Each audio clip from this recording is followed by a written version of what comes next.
इयत्ता पहिलीसाठी आज शिकणार आहोत आपण नऊच्या पाड्याची गंमत. नऊच्या पाड्याची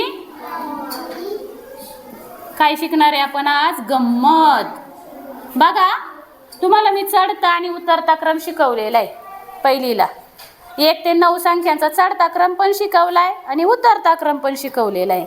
उतरायचं म्हणजे काय? मोठा अंक पहिला, मग त्याच्यापेक्षा छोटा. जसं आपण उभं केलं होतं की नाही मुलांना, गौरी, गौरीच्या नंतर कोणाला उभं केलं होतं? विराज, विराज नंतर कोणाला उभं केलं होतं? संविधानला. म्हणजे याला म्हणायचं चढता क्रम. पहिला छोटा अंक, मग त्याच्यापेक्षा मोठा अंक, मग त्याच्यापेक्षा मोठा अंक, याला चढता क्रम म्हणायचं. आणि उतरता क्रम कशाला म्हणायचं? पहिला घ्यायचा मोठा अंक, मग त्याच्या खाली छोटा अंक, त्याच्या खाली त्याच्यापेक्षा छोटा अंक, याला म्हणायचं उतरता क्रम. मग नऊच्या पाड्याची गंमत आपण इथं शिकणार आहोत.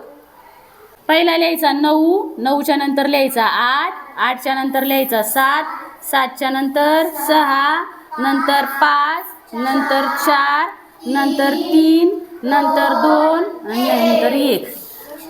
आणि शेवटी 1च्या नंतर काय लिहायचं? इथं 0. आता मात्र काय करायचं? हा उतरता क्रम लिहिलाय आपण.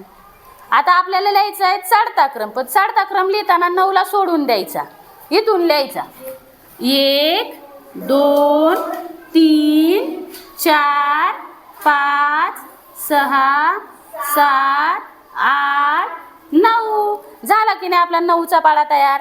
9 एके 9, 9 दुने 18, 9 त्रिक 27, 9 चौक 36, 9 पाचे 45, 9 सक 54, 9 7 63, 9 8 72, 9 9 81, 9 10 90. मग मी 9चा पाडा लिहायला सांगितलं. लिहिता येईल की नाही गौरी? येईल का लिहिता? सोप्पा आहे की नाही लिहायला पाडा? बंद कर.